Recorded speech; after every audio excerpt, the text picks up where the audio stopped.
Gamers, it's time for what is supposed to be a banger of a best of 5. It's time for a Zerg versus Terran that was played during the... I really need to know the tournament name. The ESL StarCraft 2 Masters Spring. That's it. Spotted right here in game number 1 in the top left-hand corner of a map called Oceanborn. Playing with the red Zerg drones, we have none other than Reynor. His opponent down here in the bottom right, playing with the blue SCVs. He goes by the name of Oliveira. I haven't seen this series. Sadly, I did spoil myself by watching the rest of the tournament. So I do know who ends up winning this series ultimately, but I have heard many great things about this particular best of 5. So very excited to find out exactly what ended up going down. Oliveira has been impressing me as of late. I think we all know that Reynor is really good. Here's the thing. Reynor, of course, has been really good for many years now, and I think everybody knows that this man is capable of competing at the absolute highest level. Oliveira ended up winning IEM Katowice, and he had that amazing tournament run. Just thinking about him becoming the world champion as he called it himself, a normal man.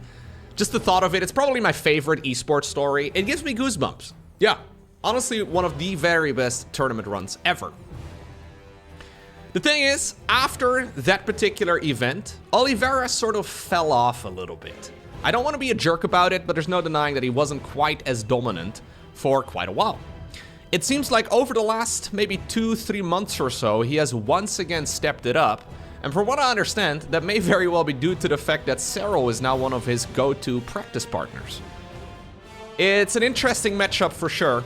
I think this is going to be a very action-packed one, because both of these players are ridiculously quick. Reynor widely considered to be the fastest player in all of StarCraft, so I've got a feeling that we are indeed in for what should be a bit of a treat. Now, I should go ahead and turn on my health bars. I always turn those off when I try to take a pretty screenshot for my video thumbnails. And about, I want to say 1 in 10 casts I do these days, I apparently forget to turn them back on. Now, what I could do is restart and just do it all over again. That's what I used to do, actually. Sometimes, back in the day, I would struggle a lot with like the first 2 minutes of any video that I would try to make. And I would sometimes just have to re-record the first minute over and over and over again. And the thing is, it goes worse every time. I've noticed that usually the first time around, yeah, it is the best you're gonna get. Because everything after that just feels very disingenuous, and it kind of feels like I'm just saying words rather than actually thinking about the words that I'm saying. So this is how we're doing it. We're doing videos live. Alrighty. Triple CC opener here from Oliveira. Reactor on the back of this, on that barracks. So we will be seeing the grand switcheroo. This will be a Hellion opener. Probably into at least a starport, probably a Banshee. I like Hellion Banshee, I think it's very strong. Although, there's a little bit of distance right here on the starport. So maybe this is going to be not a tech lab actually here in a moment, but just a straight up Liberator. Alrighty. Reynor, of course, went over to South Korea recently to compete in the GSL Code S. He probably doesn't like it that I bring that up, but I do think it's important to note, because Reynor had a bit of a rough tournament there. He moved over to Korea for some time, he played in a tournament, and he, didn't really achieve very much of anything. He played in the GSL Code S in the past, got eliminated 0-4, and then this time around, we had a full repeat of that exact same result. So, once more, he ended up not really getting what he was hoping for. He obviously went to Korea to win one of the most prestigious tournaments in all of StarCraft 2, and he ended up, well, getting eliminated right after qualifying for it, which is quite the opposite of what you're actually aiming for. It will be cloaking, by the way, so we did see the switcheroo.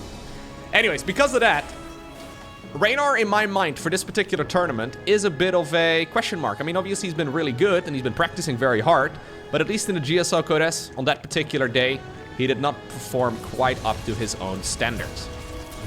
Maybe a bit of a mental block as well, of course. That could certainly be. Now, he has played in a couple events since then.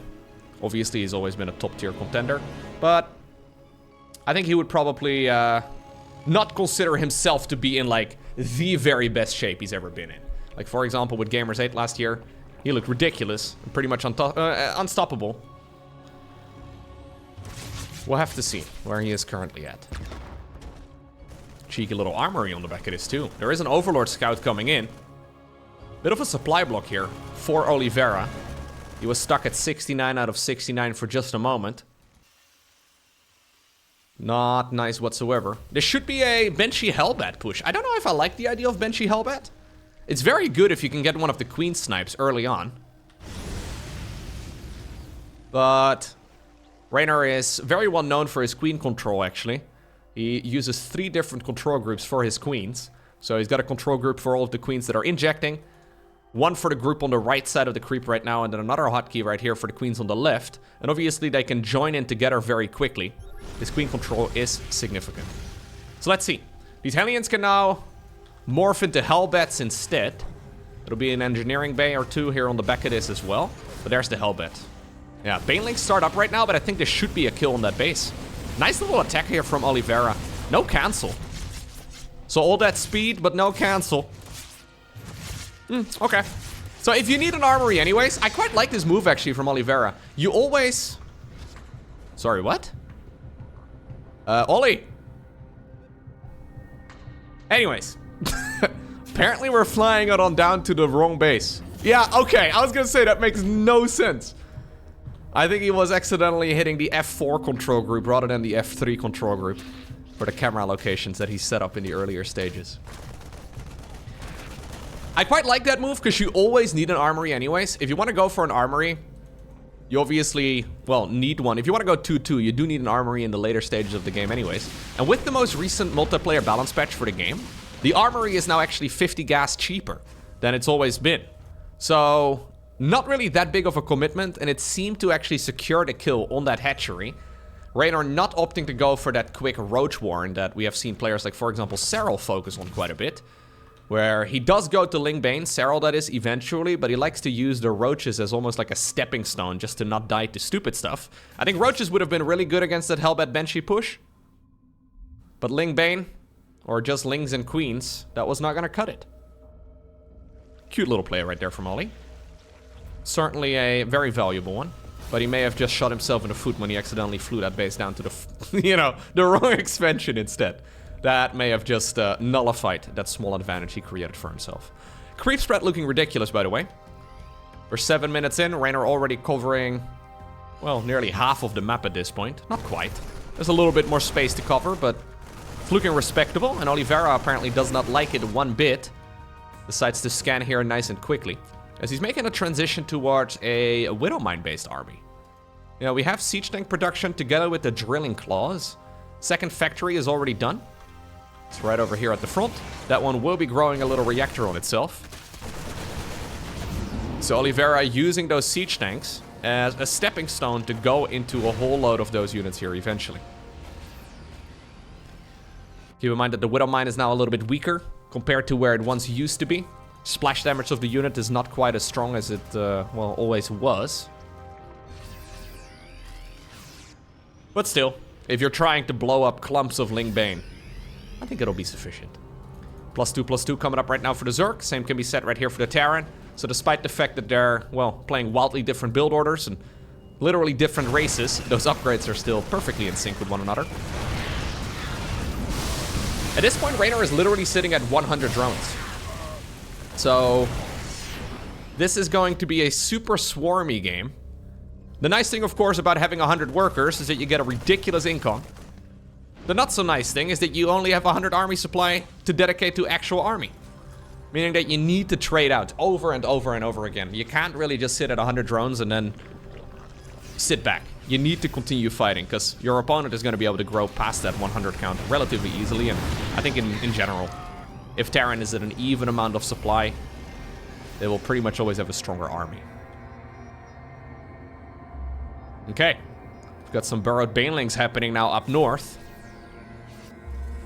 Ghost transition is coming up here for the Chinese Terran player. Trying to get the wraparound, but the siege tanks will be able to escape, and the Hellbat... Actually, it was mostly Hellbats there. Thought there was at least a second siege tank, but... Siege tanks and Hellbats take as much space inside of an aeroplane. Yeah, I don't know how it works either. Especially since Hellions only take... Well, I think technically 2 slots, right? Why in the world does a Hellbat take up that much additional space. Anyways, the dance for the creep here. Nobody's really achieving much. Hive, in the meantime, though, is already done. And we've got ourselves a lurker den on the back of this. Reynor opting to go lurkers. Whereas, again, Serral did not really go for lurkers at all. Yeah. That Serral versus Maru series is what I'm thinking back of. I haven't seen all of his games. But Serral seems to be favoring Ultralisks at the current time. Everybody else apparently thinks Ultras suck. It's actually kind of funny. I've not really seen any top-level Zerg play Ultras against Terran in quite a while, but apparently, yeah, Serral has been mixing it in once again. Once upon a time, by the way, you could fit 4 Hellbats inside of a medevac, if I'm not mistaken. The reason why it was changed was that it was just a little bit too strong. It's a bit of an it's not a very elegant nerf, right? To allow 4 Hellions inside of a medevac, but only 2 Hellbats. It's fine. It's just not, you know, it's not my favorite change ever. Interesting play here from Oliveira, by the way. So I want to highlight this because we've seen these big attacks from Terran very frequently, especially when they finish 2-2. It's quite common for Terran to just grab everything and go across the map. This is Oliveira fighting for terrain. So he's not really fighting for base kills. He's not really fighting for any drone losses from the opponent. But he is trying to take control of the map. So killing a hatchery on the left, killing a hatchery on the right, sure. But he's really just trying to control this bit of space and then the space right over here as well. So rather than letting the Zerg just expand all over and grabbing the entire map, Oliveira is trying to prevent that from happening. Now that planetary fortress, a little overly ambitious. SCVs were already running on over in that direction too. Not quite achieving that much. The Zerg traits have been relatively cost inefficient so far, but obviously the worker count has been ridiculously good for the Zerg, and because of that, over the last 10 minutes, he's had that economical advantage. I think there was a moment where Oliveira decided to flood one of the mineral lines with mules. So he did manage to get back in that regard. Ooh, scary. Yeah. One of the reasons why we don't see bailing mines more frequently is that pro gamers, they think it's too much action to focus on those things. So at least that was the original reasoning why nobody really wanted to go for bailing landmines, because it's too much APM. But these days, I like seeing it mixed in for sure. I think it's a very powerful play. And Burrow is a bit of a no-brainer. I feel like Burrow in general over the last year has become a lot more powerful. Or at least a lot more popular. Nidus Worm. Way in the back of the Terran's main. This is annoying because Terran obviously, as the game progresses, is taking as much of the front of the map as possible, right? So these expansions, yeah, at the front are well protected, but the main base over here is in a little bit of trouble. We have potential for lurkers everywhere. Yeah, that's another one. But shutting down the first one is actually quite important. +3/+3 for both players finishing up soon. This Nidus Worm, by the way, is going to get shut down. Yep. What about double Nidus? Hear me out. One Nidus never works. Bailings, by the way, get found. What about a double Nidus? We've had one Nidus, yes. What about second Nidus? That was my best Mary impression. What about triple Nidus? If one Nidus doesn't do the trick, if two Niduses don't do the trick, what about a third? I mean, it becomes too expensive at some point, right? Oliveira, by the way, specifically going back up to 80-something SCVs. He was already quite high in the worker count. Now he's trying to, yeah, go as high again as he can, which is pretty cool. I kind of assumed he was not gonna add on more SCVs when he got reduced to like 70-something. But nope. Apparently we are starting up the Iron Bank. This is a ghost with a mission, by the way. Look at him. He put his gun in his backpack. He is ready to fly a nuke. Dum, dum, dum, dum, dum, dum, dum, dum. Is this gonna kill it? Even if the nuke lands, I don't think it's gonna kill anything. Nah, it won't. That was just for the special effect. That was a nuke for the fans. Thank you, Oliveira. You already have a lot of fans out there. Actually, Oliveira has become easily one of the most popular players in StarCraft 2. It's kind of funny. Obviously, Reynor is a popular player. Serral, Maru, all those guys. Everybody know them. Or everybody knows how good they are. But Oliveira certainly has made a name for himself over the last couple of years. Oh, nice snipe on the planetary here from Reynor, but that is pricey, especially since he's going to be losing a base up here as well, it looks like. Second hatchery to the right of it. Another Nidus Worm goes down inside of the main base. Reynor is trying to just be everywhere. Yeah. And ultimately, right, if Terran is forced into an all-in, that fight is going to have to take place on creep. And that is exactly where Reynor wants to be. So killing 30 SCVs like this, really nicely done. Spire coming up.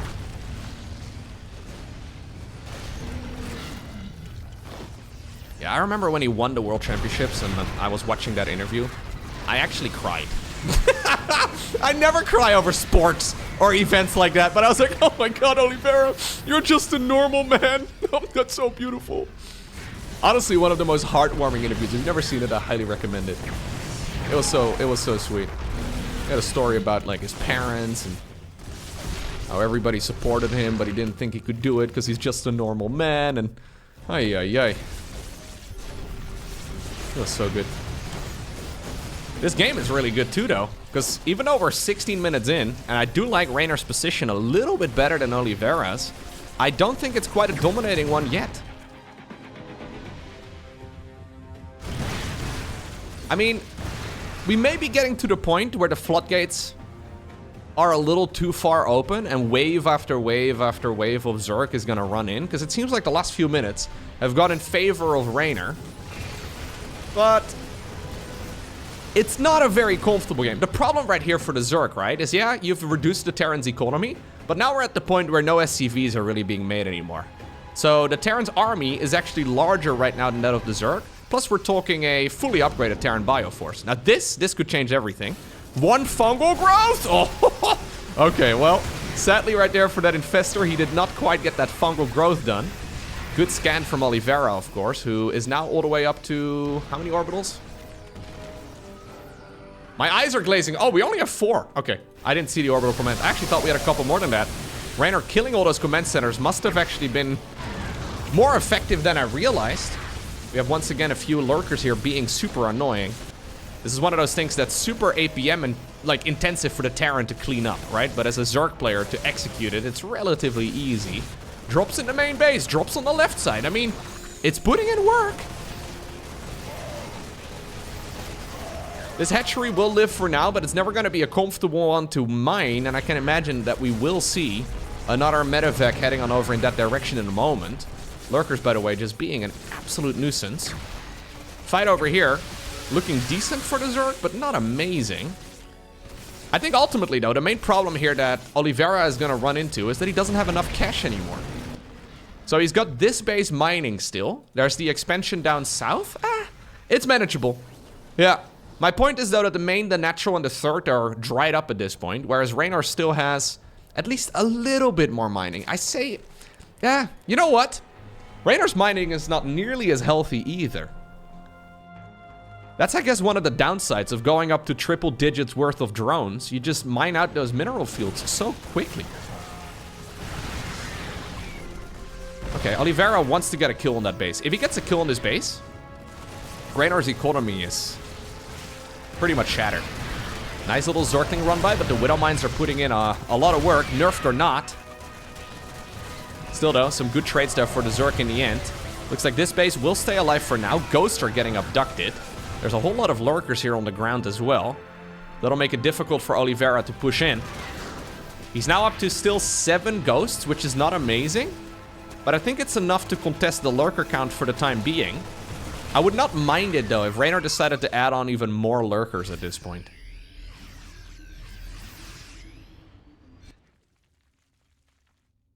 Okay. Siege tanks dedicated inside of the main base, as well as one over here in the natural, which is quite costly at this point in time, but he's trying to shut down any future Nidus worms as well. These Zerglings over here are also annoying because they are gonna provide the Zerg player vision that they need to actually put down the Nidus Worms. Links are set up in every possible next expansion that the Terran may be thinking about taking. Okay, and it looks like we have reached a bit of a lull in the game. Reynor has remaxed once again. His army, though, is 6,000 minerals and 2,400 gas worth at this point in time. So, with only 400 minerals in the bank, this is about as good as it's going to be. It'll be tough here for the Zerg player to really achieve much if this next army does not do very, very well. So that's why he's, yeah, not really too committed now. These planetaries, by the way, are really sick. Yeah, I really like those tactical planetary positions because they're tough for the Zerg player to break. Widowmine? Okay, feeling a little bit of friendly fire there too. I'm still a bit afraid that we're gonna see like the fungal growth of a lifetime. Instead, what we have is a Viper a little too far forward. Nidus Worm is hugging the Siege Tank. Siege Tank forced to unsiege. This is a +3 mech upgrade right here, though, for the Siege Tank. So, sieged up or unsieged, it's still gonna be enough. Looks like the Overseer is gonna be okay for now, too. Yeah. Unsieged is pretty dang good. Anyways, big fight over here down at the bottom of the map as Oliveira is desperately trying to take another base. Reynor's doing the same thing. This is within the sensor tower radius. So Oliveira at this point will see the exclamation marks. He's gonna have to address that sooner or later. But I think for now his eyes are set on this mineral line in the bottom left-hand corner. Where's those lurkers? Okay, lurkers are inside of the worm. I wonder if it's a good idea for Reynor to try and set up the lurker somewhere a little bit closer here. Oh my god, dude. I didn't realize the ghost count had climbed that much. 18 ghosts at this point in time. No wonder we don't really see additional lurkers at this point in time. I was suggesting it earlier, but I'm glad Reynor did not take my advice. This hatchery is mostly just bait, just to make the Terran player feel good about themselves. Because the real mining, I think, is going to be taking place on the right side of the map. Sometimes you got to give Terrans a hatchery like that, just to make them, yeah, feel decent about themselves. Alright, Reynor is establishing a bit of a bank once again.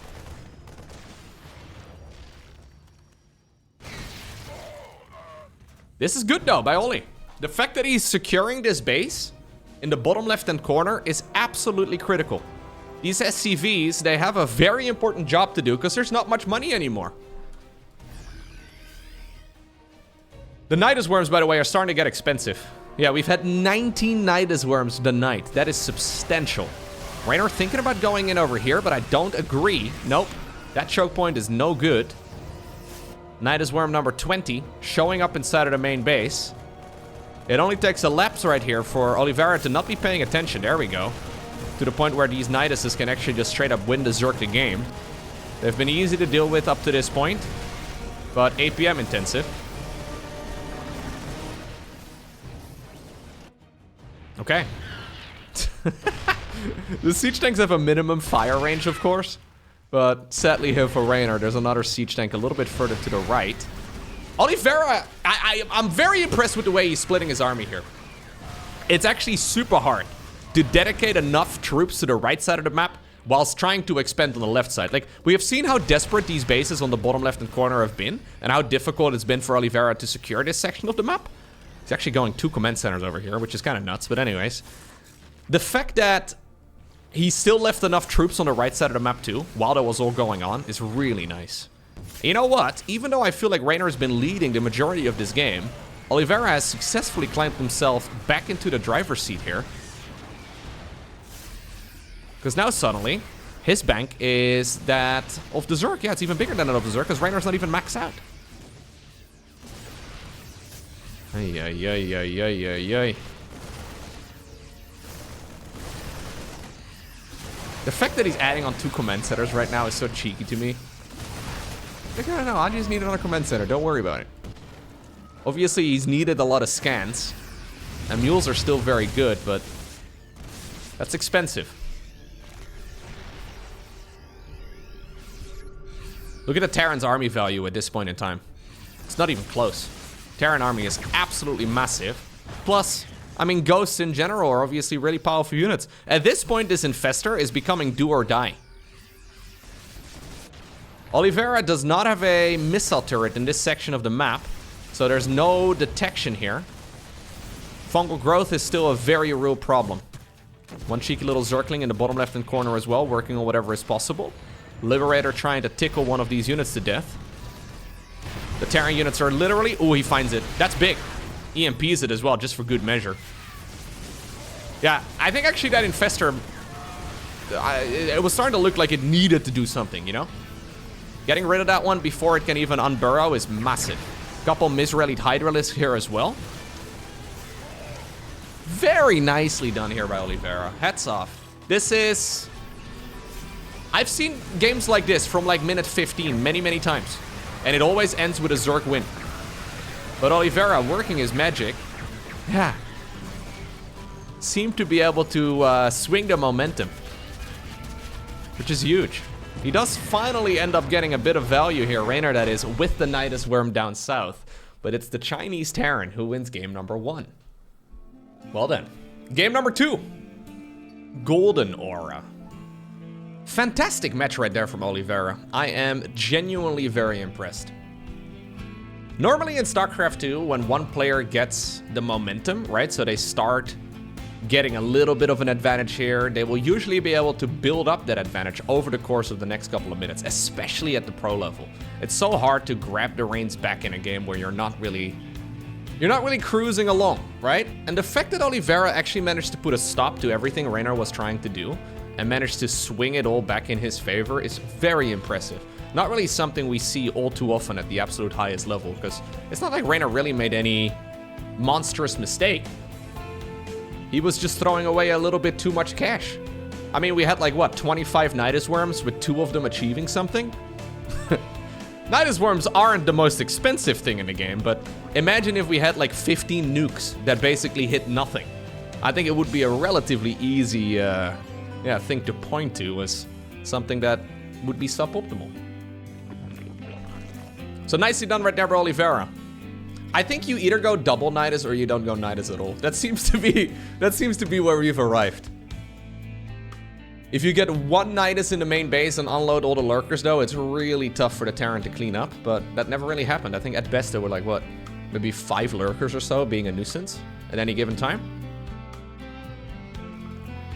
So pull first here from Reynor. Pull first into a hatchery. This Overlord is not going to see the SCV scout, but it's certainly going to be spotting the Reaper as soon as it comes out, so that is going to give those Zerglings an easy path to travel. But luckily here for Oliveira, this SCV scout is actually super important, because he will see that his opponent did not go for a hatchery first. So upon seeing the timing here of the hatch, he should keep that Reaper at home. Yes. So the Reaper, I mean, exactly. It goes straight back into the main base, Marine on the back of this. These Zerglings have now not really been made for anything useful. Very frequently, Terrans will skip the SCV scout, but apparently Oliveira, luck of the draw here, managed to scout it early. That actually makes this all a little bit annoying, although obviously in a normal game, you usually go 4 Zerglings. In this particular case, Reynor is still defending against the Reaper, just by making 6. Main problem here, there's a little bit of a hole here. Anyways, main problem here for the Zerg is that hatchery has also been delayed. So we have about 2 more Zerglings than we really need. And then on the back of this, we also had that delayed hatchery, which it's like a larva or 2 of an advantage right there for the Terran. Nothing all too significant, but not a bad start right here for the Terran player. Getting an SCV kill would be quite nice. No, SCV actually wins that fight. Perfect. Perfect control right there by Oliveira. Lovely work. Oliveira, like most pro gamers, so this is obviously played at an offline venue, right? Most pro gamers play at like maybe 90% to 95% of their capabilities whenever they have to play on a stage. Players like Cyril, he plays at like 100%, right? He seems to play as well online as he does offline. For some reason, Oliveira plays at like 110%. I don't know how he does it. But Oliveira, as soon as he gets to play on, he goes Super Saiyan, man. When he hears people cheering his name, Oliveira just, yeah, Goes off. Very cool. I wonder how that works. Maybe it's just the adrenaline? It's very interesting. I kind of feel like that's one of those things you're kind of born with or not, right? Like, say, for example, you don't perform very well at an offline venue compared to online. Like, you can learn and you can, like, maybe master the nerves over the course of, like, you know, like 5 years of playing competitions, right? You can kind of get closer to that 100% mark where you play as well online as you do offline, but to play better offline than you do online, which seems to be what Oliveira is doing here. I mean, maybe it's also due to ping. One thing to note is that Oliveira, well, usually plays from China. And yeah, playing video games from China is not necessarily the easiest thing to do. So maybe he always plays with, like, I don't know, a bit of a delay. I'm not sure exactly how it works, but maybe that's also it. He's playing and practicing in the hyperbolic time chamber in StarCraft 2, aka the Chinese server where you play everything with like 200 ping anywhere else. It's like with Dragon Ball Z whenever they, you know, go training in that area where the gravity is much stronger. Maybe that's what Oliveira does. Now suddenly his units actually respond to what he wants them to do immediately. Alrighty. Double evolution chamber coming up here for Reynor. We've got ourselves a spore crawler. Spore crawler is actually not relevant. He doesn't need the spore crawler in this particular game, but it's been a bit of a weird opener because this is ultimately a 16 marine drop, but it's a 16 marine drop. Nice spotting here of the Medivacs. I actually think spotting the Medivacs here is huge. He's got 20 something links. He needs closer to like 40. He doesn't have enough links. I mean, he does have 9 queens. Yeah, okay.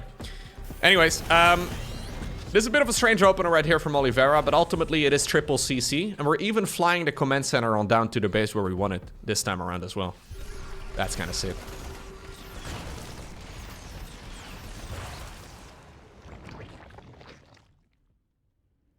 Okay. Bailing Nest, Lair. Interesting how Reynor is not playing that Roach opener that we saw Serral play so very often. Obviously, Serral hasn't really been competing in much, so it's hard really for me to judge where Reynor would be putting him in at this point in time. But Reynor and Serral are teammates, so I can imagine that if Reynor would have asked, Serral probably would have given him the strats that he's been playing. Maybe not, I don't know. But it is interesting to see two of the top-level contenders play very different strats. So Serral was essentially going for like an Ultralisk timing. In the games we saw him play against Maru, he was essentially going for like a 7-minute or so hive. What was it, like 6:45? That seems ridiculously early in my mind. I should look up the exact build. Anyways. He was going for a very fast hive straight into Ultras. So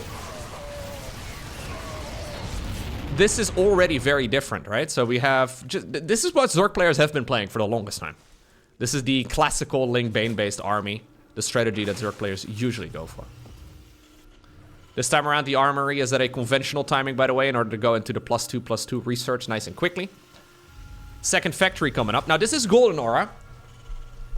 Golden Aura is considered to be a very nice map for playing defensive StarCraft, because you can't really attack on this map very easily. I would imagine this is Oliveira's map pick, because I don't really see why Reynor would want to play on this map. Even though, let me see. Golden Aura, what is the... I don't know what the win-loss ratios currently are. Sorry, I'm all tabbed out. Is there a fight going on? There is a fight going on. Terran has a 49% win rate on this map, apparently, against Zerg at the tournament level. Yeah, hard to say. I'm not exactly sure. Map vetoes always change as well over the course of a... sometimes even a tournament. Anyways. Couple Widow Mines once again mixed in. Drilling Claws will be coming up. Second factory is gonna probably have a reactor on itself once more. This time around, though, no siege tanks. Nice splits right here, by the way, against that one Baneling. He realized he didn't really need to split any more than that. Medivacs were gonna be able to keep all of this alive regardless. So Oliveira actually decided to skip all siege tank play. Technically a little risky against these big Zergling Baneling armies. But now that he's going to be able to get up to that, okay, massive Widowmine army, he should be good.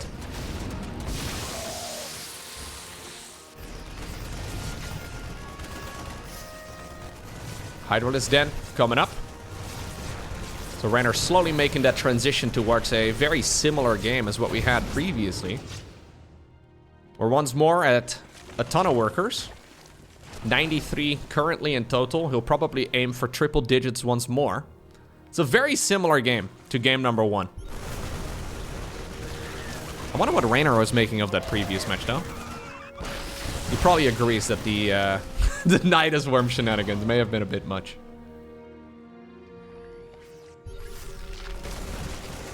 Okay.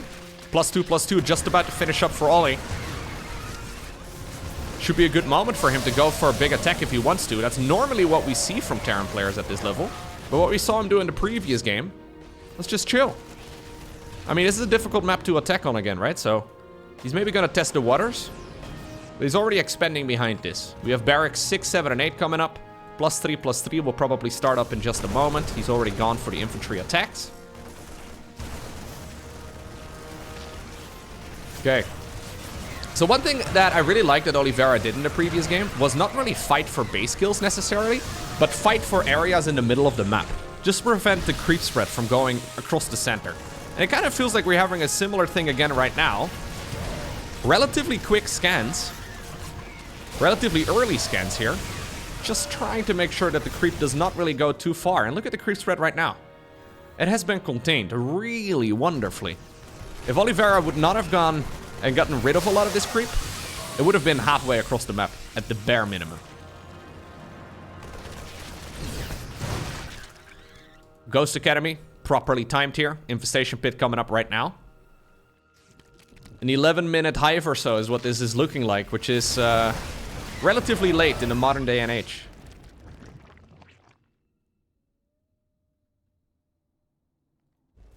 Another command center.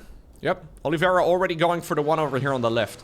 This is usually a bit more of a difficult base to acquire, so Golden Aura, really easy to defend the first 4 bases on, but any base after this is much harder. So this expansion here at the 9 o'clock position is tough, but he's drawing the entire attention of the Zerg to the right side of the map. None of those signature Zergling counterattacks that Reynor is usually going for. Reynor just kind of sitting here taking the beating. He's also taking a base, by the way, in the far bottom left, over at the golden mineral line. So ultimately, I do think our attention is going to go to the left side of the map, but for now, Oliveira is dancing.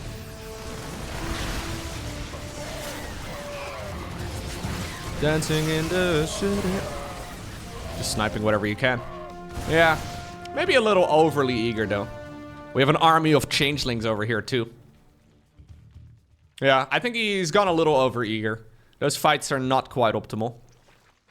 He's just trying to be aggressive, I think, to allow this planetary to finish morphing in. And that will be done right now. Okay. Lurker Den is coming up. This is, of course, a base. The one over here at the 9 o'clock. Great scan. This is, of course, a base, though, that is very susceptible to Lurker attacks. Hive is almost done, so we should be seeing some additional upgrades here for the Zerg in a moment. But that's also a pretty expensive set of upgrades for the Zerg player to get. So I don't really think that Reynor here is really going to be aggressive for another minute or two. He's going to want to have Adrenal Glands +3. He's going to want to have both of the Lurker upgrades. So Oliveira still gets to do whatever he likes. And apparently what he likes is dancing. Yeah. He's an amazing dancer. Look at him. Ay, ay, ay. If Oliveira does another name change at some point in the future, I want to suggest Michael Jackson instead. Just go with MJ or something, you know? We go from Time to Oliveira. Next up, we're the smooth criminal himself.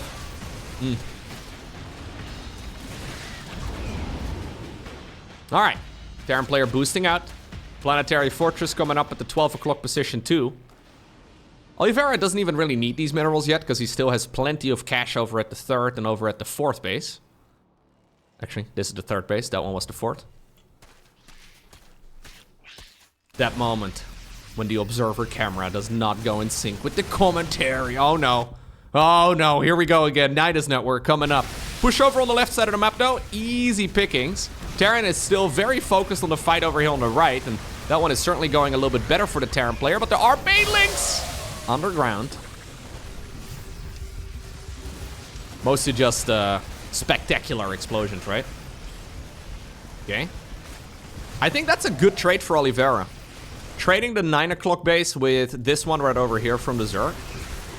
With so little creep spread up north, this base is practically impossible. Expansion in the bottom left is going to be attempted once again.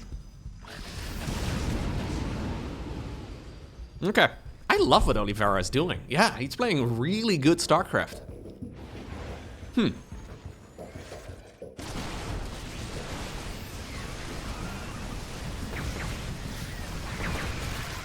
Yeah, it's honestly really smooth. I love this aggressive Terran style, right? So, I've never been a huge fan of that, like, I'm gonna make 1 million command centers and then I'm gonna just sit behind my wall and make a bunch of siege tanks, you can't kill me, right? I don't like that style. I think it's pretty lame. This is a much more active approach. It is less command centers, I guess, so maybe a little bit more risky for the Terran player. But certainly still a very, very powerful style here from Oliveira. Just a very difficult one to execute, right? Because he is all over the map. And yeah, that creep control that he did a couple minutes ago, maybe like half a game or so ago, at this point, is still in full effect. Creep spread never really extended on the right side of the map. Creep spread in the center, nowhere to be seen. This is something that's starting to, rear its head up here over here, but I think it's acceptable. 1 or 2 scans right there for Oliveira. He can make short work of it. Although he's now kind of slowing down a little bit. Reynor all the way up to 627 APM. It's a little inflated, of course, but still cool to see. Alright. It's time for the Nidus worms. There's already some units waiting inside of the worm, and don't disrespect the worm, okay? Oliveira is not really... What? Did we not attack move? Ooh, okay. Well, that could certainly be a problem.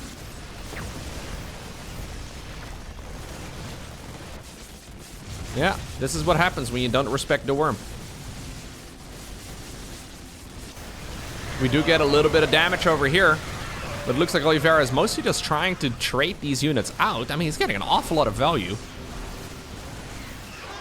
I guess killing the mouth of the Nidus is also an option. Or depends on your...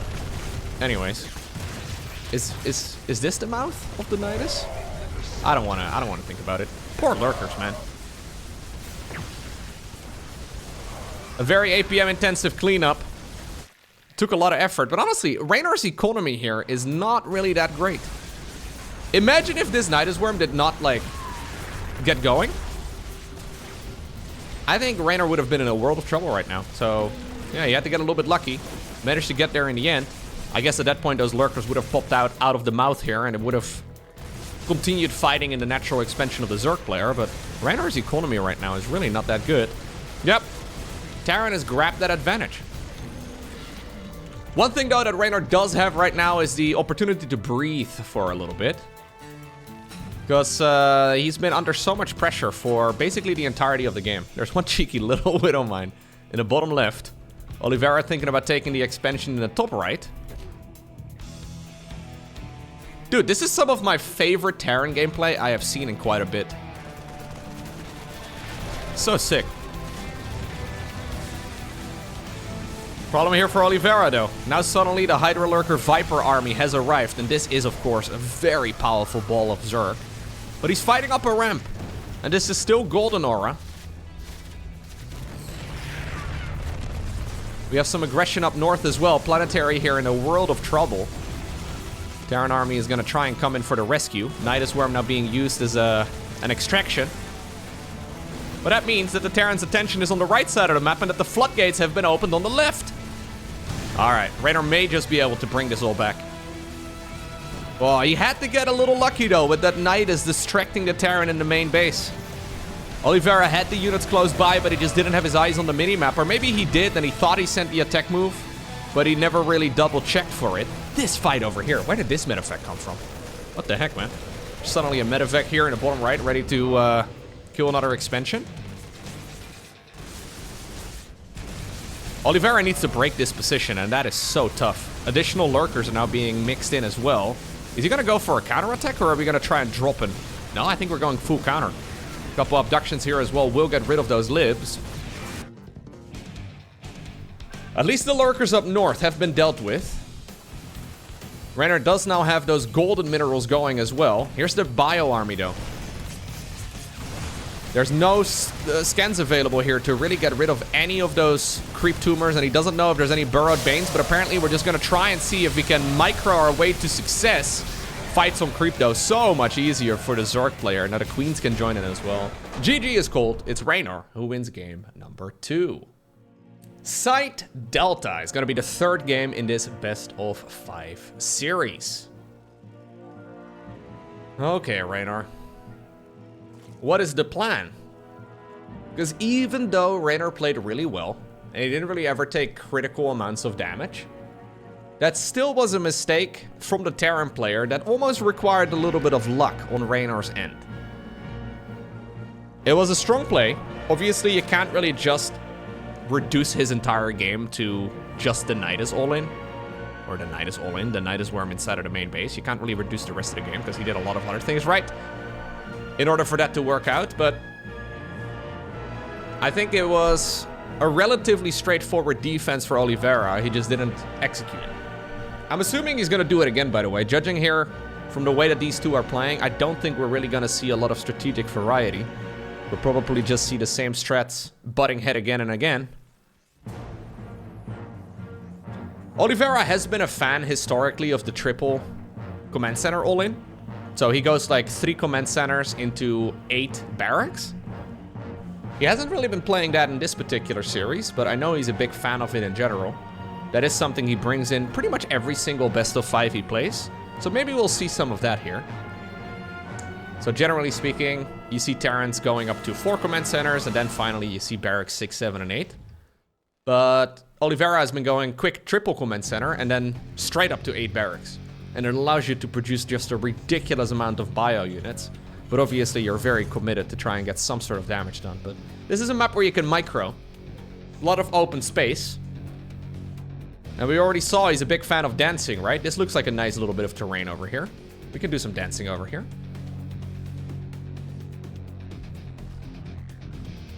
Reynor looking around for any sort of proxies. Doesn't really see much. Doesn't really find anything.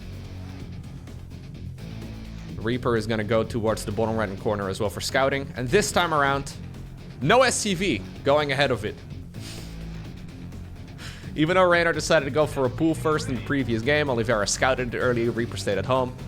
Apparently now we're not going to go for any sort of scouting.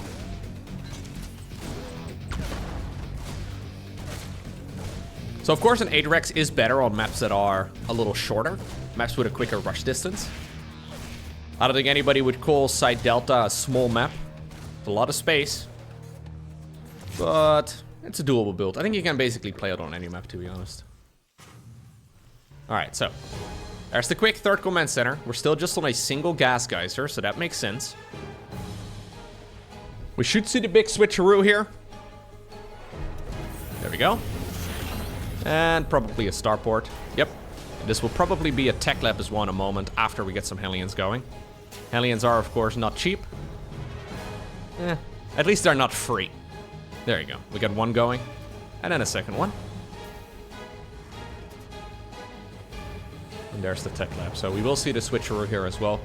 This is, of course, a very safe opener for Terran, because you get Hellion Banshee. And assuming you micro everything correctly, you can't really take a lot of damage from the Zerg player early on. Say it's a Roach all-in, for example. You essentially have all of the tools to deal with such a push. And even though Reynor is not really showing any of those kind of strategies, this is the Terran bread and butter. And bread and butter is very good. It depends on the bread. If you have good bread, bread and butter is great. If you have good butter, bread and butter is amazing. Ooh. Now, I'm assuming this is to deny a scout.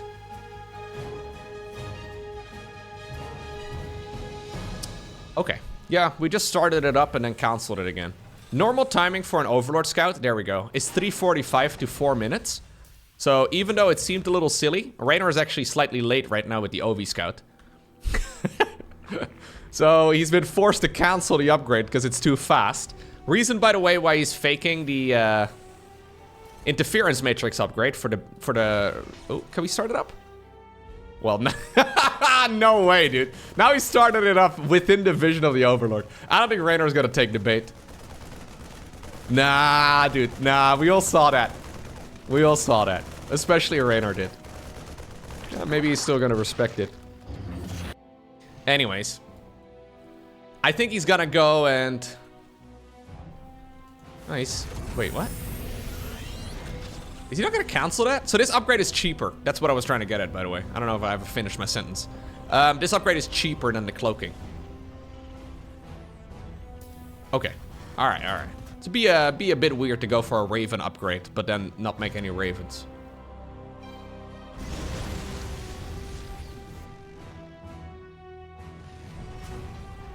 Okay. So... just a normal opener. Nothing all too weird. No Roach War in play here from Reynor at all. But we've already established that that is not what he likes to do. Aspire maybe could be an option. I wouldn't mind seeing him go into Aspire or something along those lines, but I don't think that's going to happen here either. Because he doesn't really have... I mean, he should really start up Bane speed. I'm a little surprised not to see Baneling speed. He's got the money for it. I think he wants to wait until he gets enough money here for the 1-1 upgrades, but then the lair is kind of irrelevant. Maybe he did respect the cloaking upgrade. Maybe he just got the lair to go for a Overseer. He's got the gas, by the way, for go for 1-1 and this upgrade here as well in a moment, although he decided to make an Overseer, so... Now he doesn't anymore, but... Technically a little risky here, but I guess Reynor has got a wreath on his opponent right now that gives away to him that this is not going to be a very quick timing attack from the Terran, where he really needs to have that Baneling speed up. Nice and early.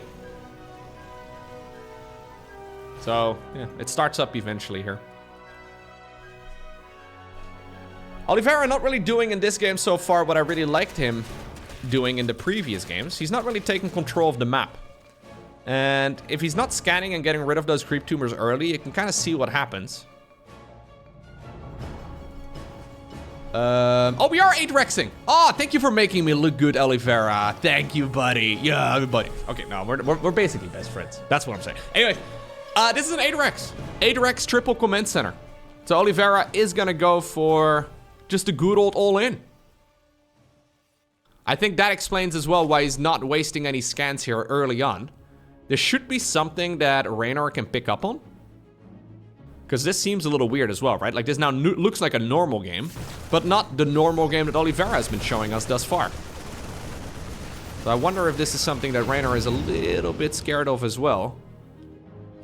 As long as you have Ling Bane with Baneling speed, technically speaking, you can defend a lot of those attacks, but it's still very easy to slip up and make a mistake. I mean, we need to stop droning, man. I don't think we can really go up to 90 workers here very easily.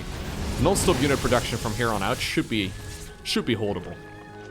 It all depends on when Oliveira wants to go for an attack. Yeah, since me and Oliveira are best friends, I can actually call him Oli. It really depends on when Oli wants to go for an attack. I think I've awkwardly said hello to Oliveira like twice in my life. That's about it. Best relationship I've ever had. We've nodded at each other a couple times at the hotel breakfast. Yeah. Basically best friends. Alright, Zergling Baneling. Going for the counterattack. Ooh. Natural expansion is wide open. And that is, of course, quite costly.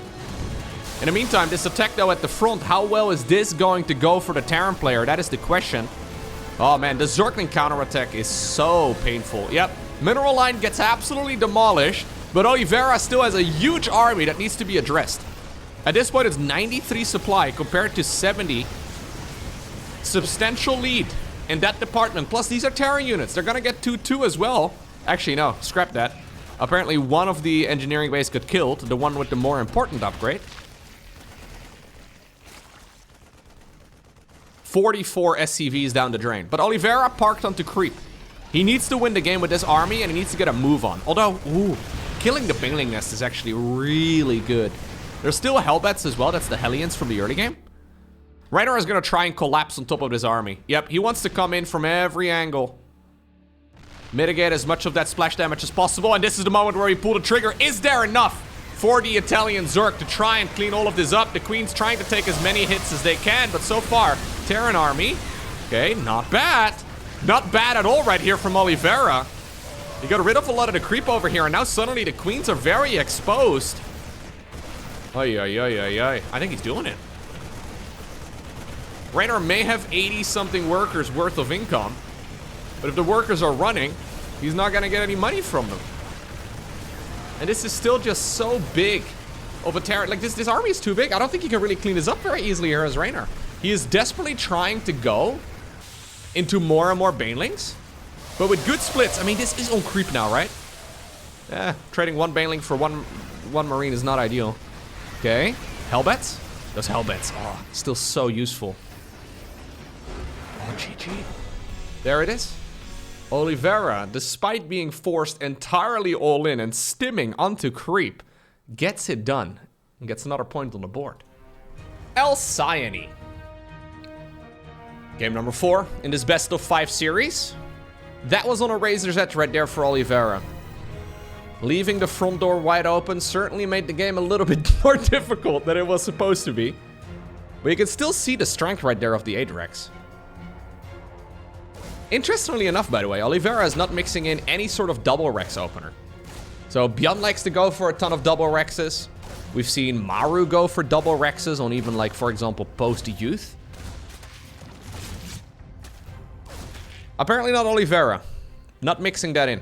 It seems like he's either playing 8 Rex on 3 base, or he's doing a much more macro-focused, a much more map control-focused mass command center type of style.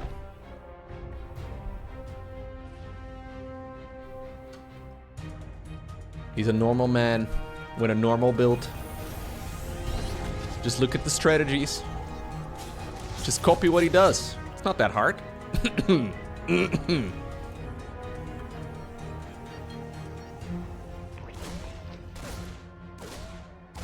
Yeah, the Chinese community has always been super hyped. So in general, the Chinese fans just, they love StarCraft over there. They're just huge fans of StarCraft in general.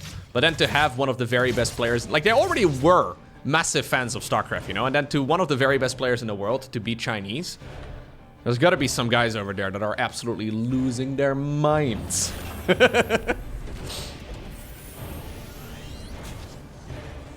Let's see. So, once again, a normal build right here as well for Reynor.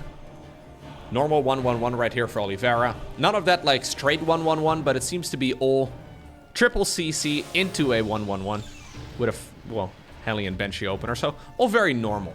Yeah, this is about as standard as you can play. Same thing right here for Reynor. I'm expecting him to go for a lair in a moment, and we'll probably see a Baneling Nest on the back of it. Then double upgrades is what you usually end up going for.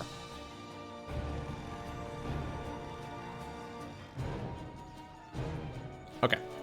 Overlord Scout shows up.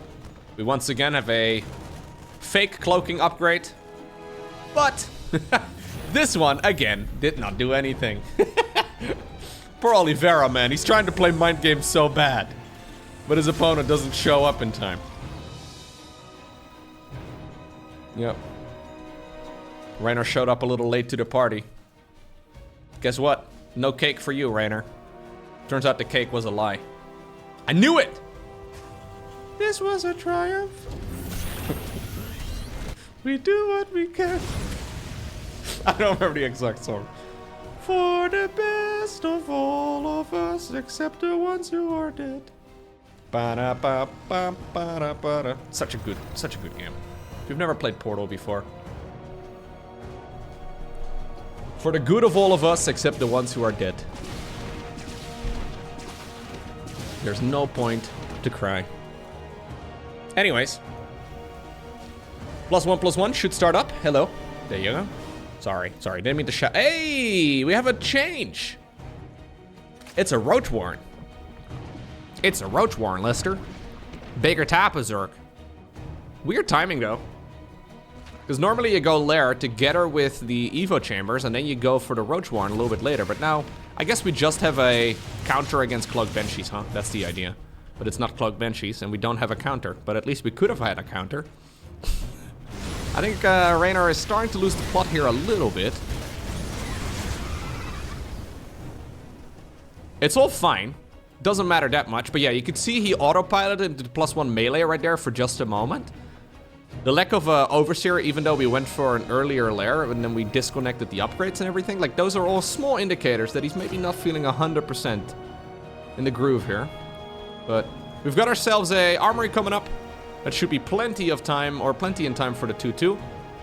And Oliveira is starting to pile on the pressure once again. This is just 5 barracks for the time being. We'll have to keep an eye out on exactly what the follow-up is going to be. Is it going to be another command center? Will it be 3 additional barracks? Only time will tell. Oliveira's old nickname. Anyways, big scan. Really? Reynor? That's the wrong upgrade, dude. Oh, no. I think Reynor is losing it a little bit here. He decided to go for the... That is the Roach Burrow upgrade. He doesn't have Burrow, however. This push over here at the front is already a very tough one to hold. Oliveira is starting to break through everything here. This is not even really that committed of an attack right here from Oliveira. I mean, obviously, he wants to deal as much damage as possible. But this isn't necessarily a push to win the game. This is mostly a push to try and cripple the Zerg player. But he may just be able to get a lot more done than just that. Soon Reynor will realize that his roaches are going to get cool little spikes on their carapace, but they don't even have the speed upgrade yet. And that is going to make them significantly worse. I mean, crossing the distance to all of those Terran units is going to be tough. That is certainly a misplay. Tunneling Claws is going to finish up. But in order for Tunneling Claws to be effective, you need to research burrows separately. So this was definitely meant to be Glio Reconstitution, aka the Roach Speed upgrade instead. So there's the Hive coming up. Reynor does, by the way, stabilize, which is very impressive because that looked like it was a disaster. Now you will realize that those roaches have those, like, I don't know, those like 90s gel spiked hairs, you know? It's kind of cool. We really need to go, there you go, into the Glio. And that is a pretty significant blunder, but you know what? He may be able to get away with it. Yeah. Not a very cost-efficient trade for the Zerg, but he does have the gold base right now, and he does have an expansion down south as well. Terran's still stuck mostly on just, well, 3 command centers, and would you look at that? Barracks 6, 7, and 8 are coming up. So this will once again be a 3 command center all-in. +2, +2. It's gonna finish up momentarily. Okay. Well, let's see.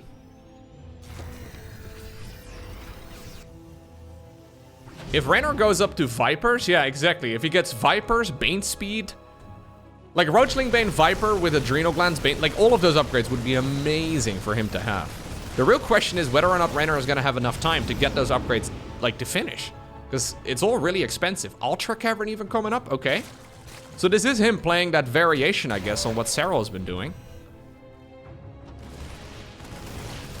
I think Oliveira is going to attack with 2-2.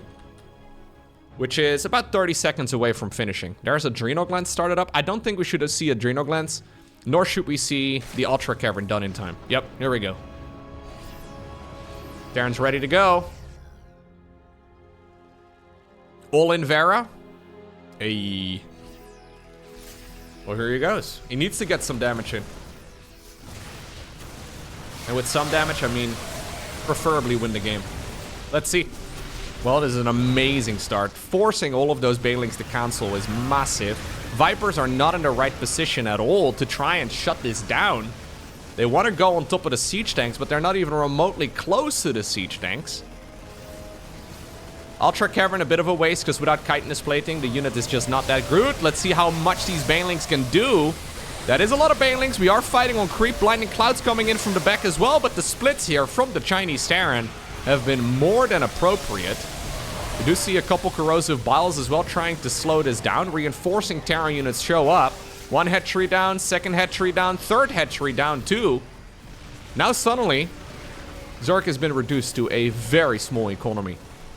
There's another hatchery on the left side, so that's apparently where those drones are going to be heading on over next. Oliveira, though, is doubling down. No 3-3, no 4th command center.